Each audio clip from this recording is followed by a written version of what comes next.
আপনার birth chart বা জন্মছকে যদি বুধ যদি অশুভভাবে অবস্থান করে, কিংবা বুধ যদি নিচস্থভাবে অবস্থান করে, কিংবা বুধের অশুভ দশা চলছে এবং আপনি ভীষণভাবে কষ্ট পাচ্ছেন, আপনার সুখের ঘাটতি হচ্ছে, সেক্ষেত্রে কি করবেন? প্রত্যেক দিন স্নানের পরে সামান্য কিছু তুলসী পাতাকে পিষে নেবেন এবং তার মধ্যে কিছুটা জল মিশিয়ে সবার প্রথমে আপনার হৃদয়ে দেবেন এবং 2 বাহুতে দেবেন এবং সামান্য একটা টিপ একটা কপালে দেবেন।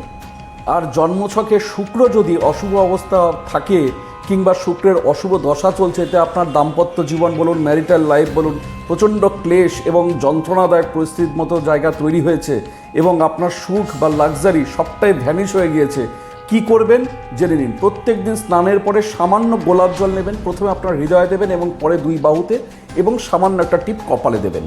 মনে রাখবেন, যে গ্রহেরই আপনি উপাচারটা করছেন কিনা সবার আগে আপনি দেখে নেবেন যে আপনার বার্থ চার্টে কোন প্ল্যানেটের পার্টিকুলার দশা চলছে কিংবা কোন গ্রহটি আপনার সব থেকে অশুভভাবে রয়েছে এবং যার প্রভাব আপনার উপরে ফেলছে।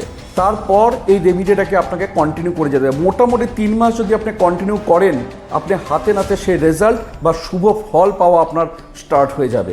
এটা পরীক্ষিত এবং এক্সপেরিমেন্টেড একটা রেমেডি। প্রত্যেকে একটিবার হলেও আপনারা ট্রাই করতে পারেন। প্রত্যেকে ভালো থাকুন, সুস্থ থাকুন, নমস্কার।